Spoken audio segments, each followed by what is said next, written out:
আসসালামু আলাইকুম রহমতুল্লাহ। রাসূলুল্লাহ সাল্লাল্লাহু আলাইহি সাল্লাম বলেছেন, ঈমানদারদের জন্য মৃত্যু উপহার স্বরূপ। দেখে এই হাদিসটি কে বলতে পারে? আমাদের মধ্যে কে বলতে পারবে? তুমি এদিকে আসো তো, তুমি বলো। 14 নম্বর হাদিস শরীফ তুহফাতুল মুমিনিল মাউত। 14 নম্বর হাদিস শরীফের অর্থ ইমানদারদের জন্য মৃত্যু উপহার স্বরূপ। মাশাআল্লাহ, আলহামদুলিল্লাহ। তুহফাতুল মুমিনুল মাউত, ঈমানদারদের জন্য মৃত্যু উপহার স্বরূপ। এই কথা কেন বলা হয়েছে?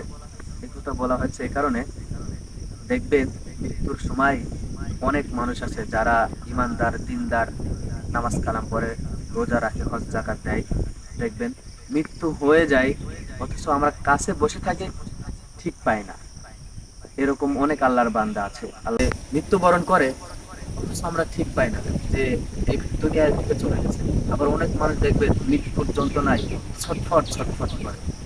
এই কারণে আমাকে আপনাকে সবসময় ইমান হারা হইলে হবে না, আল্লাহ তাআলার উপরে বিশ্বাস রাখতে হবে। আর নিয়মিত 5 ওয়াক্ত নামাজ সঠিক সময় মতো আদায় করতে হবে।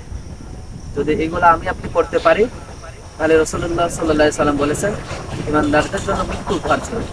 আমার আপনার মৃত্যুটাও হয়ে যাবে একটা সুখের একটা সংবাদ। আমি আপনি যখন মারা যাব, তখন আমার আপনার মৃত্যুর কারণে পশু পাখি পর্যন্ত আফসোস করতে পারি। জীবনটাকে এইভাবে আমাকে আপনাকে গড়তে হবে। আমি আপনি যদি এইভাবে জীবনটাকে গড়তে পারি, তাহলে আমার আপনার জন্য দুনিয়া ও আখিরাত দুইটাই কামিয়াব হয়ে যাবে ইনশাআল্লাহ। যদি ভালো লেগে থাকে অবশ্যই লাইক, কমেন্ট করে, শেয়ার করে সবাইকে জানিয়ে দেবেন।